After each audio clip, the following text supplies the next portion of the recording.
ছেলেটা খুবই শান্ত, মেধাবী। সৌরভ গ্রামের ছেলে। স্কুলে চাকরি পাওয়ায় তাকে শহরে থাকতে হয়।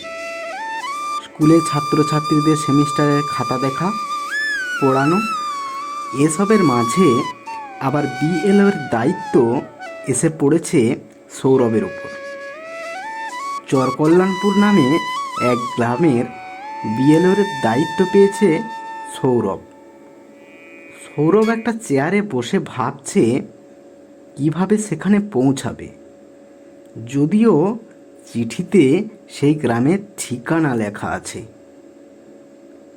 ওপর থেকে চাপ এসেছে কাজটা খুব তাড়াতাড়ি সারতে হবে।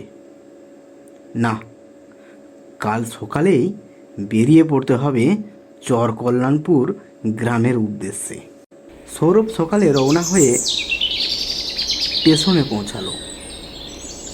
সঙ্গে একটা ব্যাগ আর একটা পরিচয়পত্র। তাতে লেখা আছে BLO of Charkalyanpur, name Sourav Dutta. ট্রেনে উঠে সৌরভ একটা জানালার ধারের সিটে বসল। ট্রেন চলতে শুরু করলো।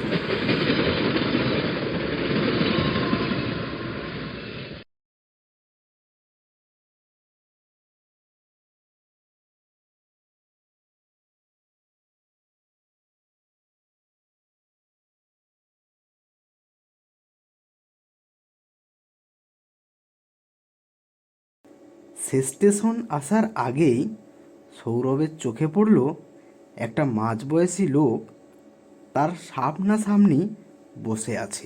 হঠাৎ লোকটা জিজ্ঞাসা করলো, কোথায় যাবেন বাবু? এই তো চরকল্যাণপুর। ও, এই তো সামনেই চরকল্যাণপুর স্টেশন। বলছি, ওখানে কি কোনো আত্মীয় স্বজন আছে নাকি? না না, মানে ওখানে বিএলও এর দায়িত্ব আমার উপর পড়েছে। ও, আপনি তাহলে বিএলও।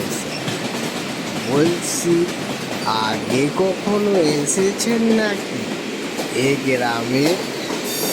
না, এই প্রথমবার আসছি। একটু সাবধানে যাবেন, এমন? কেন কেন বলুন তো? না না, আপনি যা ভাবছেন তেমন কিছু নয়। কোনো চোর ডাকাতের উপদ্রব সেখানে নেই। স্টেশন এসে পড়ায় ওই লোকটার সব কথা শোনা হলো না সৌরভে। সৌরভ স্টেশন থেকে নেমে দেখলো চারিদিকটা ঘন কুয়াশার অন্ধকারে ঢেকে আছে। শুধু স্টেশন মাস্টারের ঘর থেকে একটা আলো এসে পড়েছে প্ল্যাটফর্মের ওপর। আর সৌরভ ওই প্ল্যাটফর্মের ওপর দাঁড়িয়ে ভাবছে। ঠিক সেই সময় একটা বৃদ্ধ লোক একটা আলো নিয়ে এসে জিজ্ঞাসা করলো, কি ব্যাপার, এত রাতে আপনি এই স্টেশনে নামলেন যে? বৃদ্ধের কোনো প্রশ্নের উত্তর না দিয়ে সৌরভ জিজ্ঞাসা করলো, আচ্ছা, এখানে সরকারি কোয়ার্টার কোথায় বলতে পারবেন? স্টেশন থেকে নেমে ডান দিকে একটু গেলেই দেখতে পাবেন। সৌরভ আর কোনো কথা না বলে হাঁটতে শুরু করলো। সৌরভ গ্রামের ছেলে হলেও তার গাটা যেন ছমছম করে উঠল। ঝিঝি পোকার ডাক। অবশ্য একটু হেঁটেই সে দেখল একটা বহু পুরাতন বাড়ি প্রায় ভেঙে গেছে।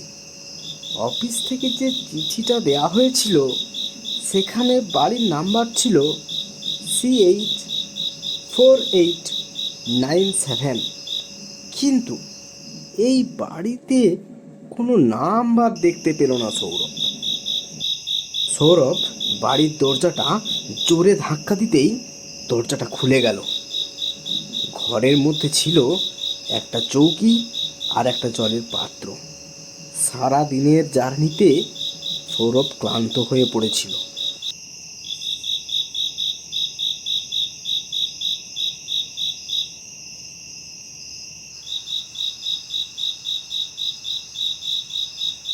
সৌরভ গ্রামের মানুষের কাছ থেকে ফর্ম সংগ্রহ করে অনলাইনে সাবমিট করতে বসেছে। নেটওয়ার্ক ঠিকমতো পাওয়া যায় না ঠিকই, কিন্তু ফর্মগুলো চেক করতেই সৌরভ চমকে উঠল। গ্রামের প্রতিটা লোকের বয়স প্রায় 100-র ওপর,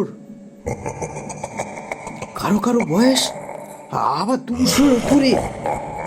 এই কি, এটা কি করে সম্ভব? সৌরভের ভয়ে গলা শুকিয়ে গেল। এত বছর ধরে এই মানুষগুলো বেঁচে আছে কি করে? না না না, এ হতে পারে না। ঠিক সেই সময় জানলা দিয়ে ভেসে এলো